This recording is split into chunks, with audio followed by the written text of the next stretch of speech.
pertama itu ya, yang jelas ya. Terus cuci tangan juga itu juga menjadi hal yang pasti ya. Ini sekalian saya bacakan format penilaiannya jadi supaya nanti kalian enggak. Format penilaian. Nah, ini ya. Jadi yang pembedaian yang pertama adalah memberikan salam dan menyapa klien, yang memperkenalkan diri, menjelaskan tujuan, menjelaskan prosedur, menanyakan kesiapan pasiennya. Jadi di sini ada bobotnya masing-masing 2 ya. Jadi jangan sampai nanti kalian terlewat ya, karena satu pun terlewat nanti nilainya juga akan berkurang ya gitu ya. Nah, jadi yang pertama ya, ini kan pasien saya ya, jadi saya harus menyapa dulu. Assalamualaikum Mbak. Waalaikumsalam Mbak. Ya, selamat pagi. Perkenalkan saya Nurse Tiffany atau saya perawat Tiffany atau perawat kami yang hari ini akan merawat Mbak. Nah, terus setelah itu kita menjelaskan tujuan tindakan. Nah, Mbak, tadi kan Mbak habis jatuh dari kamar mandi. Nah, kita curiga ada yang patah atau ada yang luka atau tulangnya ada yang bergeser Mbak, sehingga kita mau memasang bidai atau kayu ini Mbak sebagai penyangga. Jadi nanti supaya tulangnya itu tidak bergerak dan tidak melukai bagian tubuh Mbak yang lain. Nah, terus kita menanyakan lagi, menjelaskan prosedurnya sudah. Nah, apakah Mbak siap Mbak atau Mbak sudah bersedia Mbak? Nah, terus pasiennya jawab, iya Mbak, sudah bersedia. Nah, sudah bersedia ya, gitu ya. Terus tadi ya, kita jangan lupa cuci tangan, mengatur posisi pasien. Nah, misalkan ini kita di bed ya, sini Mbak, sini. Nah, kakimu menghadap ke saya aja. Jadi ayo jatuh di mana? Dia terserah. Nah, sudah ya, kita pastikan posisi pasien itu sudah nyaman. Ya, jadi aja harus saya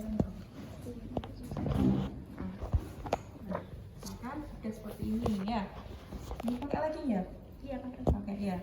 Nah, ini kalau sudah kita mengatur posisi pasien ya, pastikan ini tidak ada yang mengganggu. Misalkan di bawahnya ada batu atau ada pasir atau ada kayu, kita singkirkan dulu ya. Misalkan pasien di settingnya dia sedang di tempat bencana alam ya. Kalau misalkan dia di atas tempat tidur ya, pastikan selimutnya kita sudah taruh di bawahnya ya. Kita sudah taruh, misalkan kalau ada luka boleh kita taruh pengalas, boleh ya. Terus kita memilih bidai yang sesuai. Nah, misalkan dia yang mengalami fraktur di tulang sini ya, tulang apa namanya ini?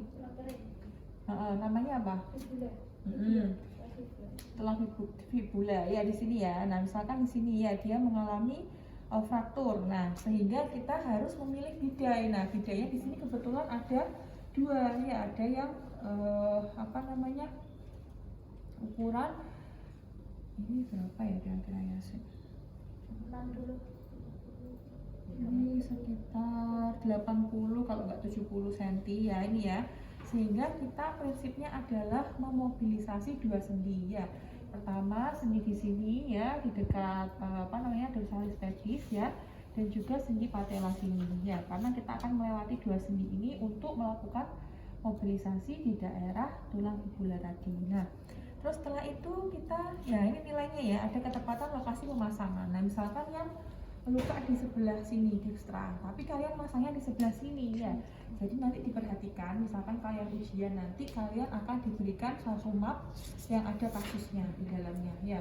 Nanti di dalam ada tulisannya, misalkan ada tuan B kecelakaan dan sebagainya, mengalami fraktur di daerah dekstra sinistra. Nah, nanti pada saat kalian ujian ya, pastikan kalian mengambil bidai di ukuran yang tepat ya. Misalkan kalau dia patahnya tulang panggul ya, berarti ambilnya yang ini yang panjang ya. Tapi kalau frakturnya hanya di dorsalis pedis, fraktur di fibula, di tibia, di patella, nah cukup kalian ambil yang ini ya, gitu ya. Ataupun dia frakturnya di tulang metakarpal, misalkan di tangan, ada lagi spaloknya yang ukurannya separuhnya ini, itu ada spalok khusus untuk yang tangan sini juga ada ya. Tuh. Terus yang kedua ada ketepatan cara pemasangan bidai di antara 2 sendi. Nah, nanti kalau tidak di antara 2 sendi, misalkan kalian pasangnya seperti ini. Coba ini Mbak. Naikkan. Nah, iya nggak apa.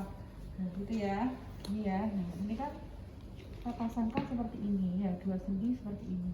Nah, misalkan tidak 2 sendi seperti ini, nah maka nilainya juga tidak akan mendapatkan nilai. Nah, ini nilainya banyak loh, ada 5, 9, 9 ya. Terus menutup bidai dari distal ke proksimal seperti itu ya. Kita bisa masukkan dari bawah, masukkan dari bawah, setelah itu kita tali ya. Terus menjaga balutan tidak terlalu kencang. Nah, caranya bagaimana? Kita tanyakan kepada pasien ya. Misalkan kita tanya, Mbak, terlalu kencang nggak Mbak? Misalkan sudah saya pasang ya, saya tanyakan, Mbak terlalu kencang nggak Mbak? Terus misalnya dia bilang, iya Bu, iya Mbak terlalu kencang. Nah, kira-kira apa yang harus saya lakukan? Dilonggarkan. Ya, benar. Ya, terus habis itu memasang pengait. Nah, ini misalkan pengait ini kalau kita menggunakan bidai yang coklat, bidai yang tensel crepe untuk pembalutan. Ya, mungkin yang ada pengaitnya, nah itu bisa pakai itu ya. Tapi kalau ini kita nggak pakai pengait karena kita pakai pengaitnya adalah mitelanya ini ya. Terus menganjurkan pasien untuk membatasi gerakan pada bagian yang patah. Caranya bagaimana? Kita ngomong ke pasien, Mbak, karena kakinya ini kananmu ya? Iya, kanan. Karena kaki kanannya Mbak kan mengalami luka yang Mbak habis jatuh. Nah, makanya Mbak harus jangan banyak digerakkan dulu ya. Mbaknya istirahat dulu, jangan banyak bergerak dulu, diam dulu, tunggu sampai nanti tim evakuasi datang ke sini atau dokter atau perawat yang akan datang ke sini gitu ya Mbak. Misalkan kalau di IGD ya bilang tunggu dokter dan perawatnya datang ke sini. Tapi kalau misalkan nanti kasusmu kamu dapat pasien yang di bencana alam ya tunggu sampai tim evakuasi atau tim penolong datang gitu ya. Jadi nanti itu juga berpengaruh. Terus yang ke-9 ada mencuci tangan ya. Tangan kalau sudah, setelah itu kita evaluasi tindakannya apa yang kurang. Terus rencana tindak lanjut. Nah, kira-kira rencana tindak lanjut yang bisa disampaikan apa kira-kira kalau untuk pasien seperti ini? Operasi. Nah, rencana Menganjurkan operasi foto misalkan ronsen. kalau pasiennya memang memungkinkan kita langsung melakukan operasi ya. Karena memang kalau pada kasus-kasus patah tulang itu harus segera dilakukan operasi ya. Yang pertama mencegah infeksi, yang kedua mengurangi nyeri ya, yang ketiga mencegah kecacatan ya. Terus setelah itu berpamitan ya. Nanti yang pertama ini kuncinya harus tenang ya. Karena pertama tenang ya. Nanti pokoknya nanti dapat penguji siapa saja, entah itu saya, Bu Eska, Pak Tri, harus tetap tenang ya. Terus yang kedua melakukan komunikasi terapeutik ya. Kalian lama enggak ketemu pasien ya. Kalian harus ajak ngomong sambil masang ini, Mbak permisi ya Mbak, sambil menanyakan, Mbak rumahnya mana Mbak, atau apa, misal pasien sadar. Kalau misalkan pasiennya nggak sadar ya udah nggak usah diajak ngobrol, tapi tetap kita berikan informasi. Permisi ya Pak, Bu, Mbak, Mas, saya mau pasang pengalas di sini, saya mau pasang penyangga di sini ya, karena itu juga dinilai ya. Kalau misalkan kamu diam aja, walaupun tindakanmu benar ya, tapi kalau diam aja, tidak ada komunikasi yang terapeutik, nilainya juga kurang ya. Kan sayang ya, lumayan kan dapat 3 ya, kalau benar semua dapat 100 ya. Terus menjaga keamanan pasien. Nah, caranya gimana kalau misalkan menjaga keamanan pasien di bed, kira-kira gimana caranya? Menaikkan rest rate.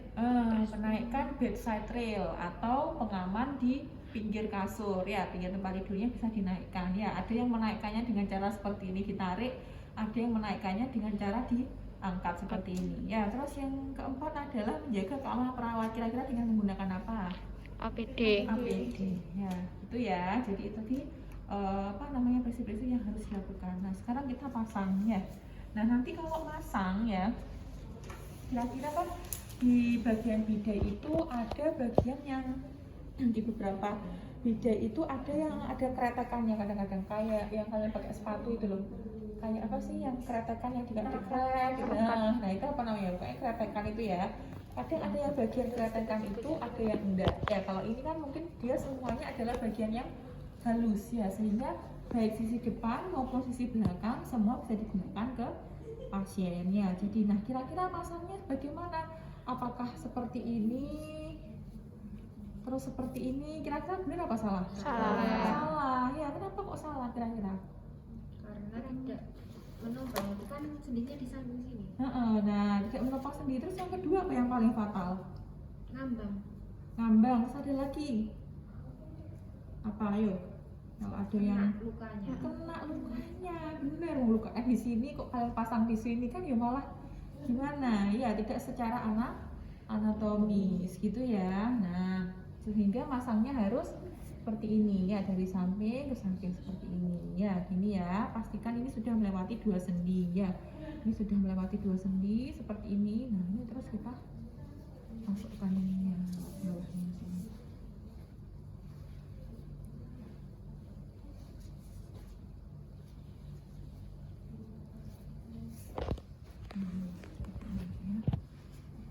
Masukkan ke sini.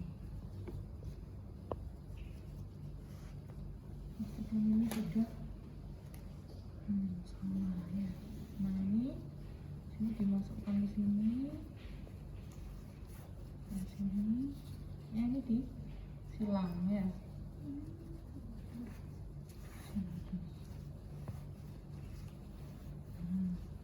Nah sebelum tadi saya tali, apa yang harus ditanyakan? Kekencangan tidak, Bu? Terlalu kencang nggak Mbak? Tidak ya, berarti ini bisa dirapikan ya. Nah, ini kan kalau misalkan simpulnya di sini ya, mau kalian rapikan boleh. Nah caranya bagaimana?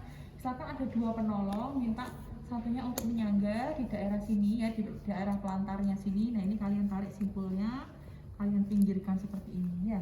Tujuannya untuk apa sih kok kita membuat simpul itu di sebelah sini? Nah supaya nanti pada saat dievakuasi sudah sampai di IGD ataupun sudah sampai di tempat yang lebih aman, kita lebih mudah untuk membukanya ya, gitu ya.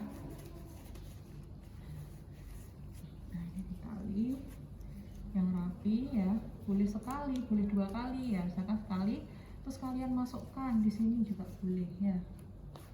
Ini boleh, pokoknya ini kita harus buat rapi mungkin ya, rapi dan juga seset ya atau pas ya, jadi jangan terlalu ini, kita harus seset. Nah terus Bu, ini kira-kira kita menggunakan berapa? Nah misalkan nanti ujian ya, saya sudah beberapa kali itu saya suruh keluar karena apa?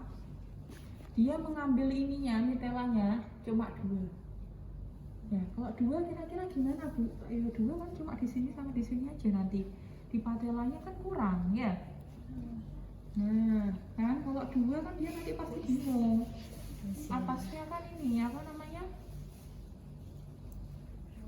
bergerak-gerak. Kita coba ya, sekarang kita pakai 2.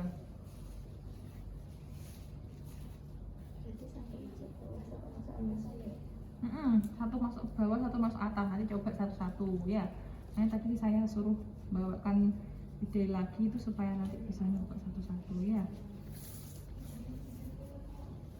Nah sekarang kalau misalkan dia cuma bawa 2 aja, kasih 2 sekarang.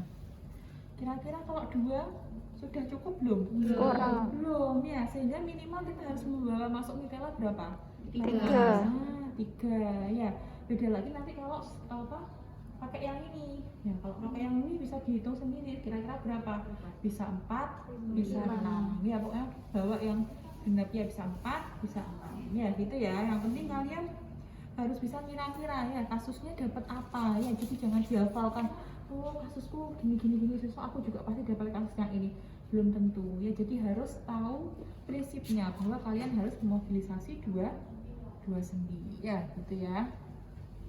Ini yang terakhir, ini sebenarnya sederhana aja, yang penting tadi tenang ya, jangan gupuh, soalnya kalau sudah gupuh lupa, terburu-buru. Bu Tiffany ini aslinya dari Jawa Timur, jadi saya nggak begitu ini apa namanya, ya nggak begitu. Jawa Timurnya Nganjuk, sebenarnya juga perbatasan juga, tapi saya 8 tahun di Surabaya, jadi mungkin ngomongnya sedikit campur-campur ya. Nah, siapa? Mana rumahnya? Oh Jombang, ya. Kapan-kapan boleh main ya ke tempat saya. Tapi saya juga jarang pulang, soalnya sudah di sini, jarang pulang, udah tetap di sini. Nah ini ya. Jadi 3. Nah Bu, misalkan saya kasih 4 boleh nggak Bu? Boleh, tapi ini kalian turunkan ya, sedikit turunkan. Jadi kerenggangannya ini bisa diturunkan gini ya. Yang penting kalian tidak hanya membawa 2. Kalau kelebihan nggak apa-apa, nanti misalkan 1 masih sisa, Bu masih sisa pembekalan saya, nggak apa-apa ya. Daripada kalian kurang, kalau kurang wis jelas nilainya juga kurang ya, gitu ya. Ya wis itu saja untuk prinsipnya pemijaian ya. Sama kalau nanti di pinggul juga seperti itu, kita coba ya. Di pinggul ini juga sama. Nasibnya juga sama, ini seperti ini kok, makanya kan yang penting itu tenang. Kalau tenang nanti bisa memasukkan ini ya kan? Sudah benar, ngomong ini tapi dia grogi ya. Dengan grogi, nah. Kamu tiduran di bed aja nggak? Di sini ada buat lanjut apa? Diskusi.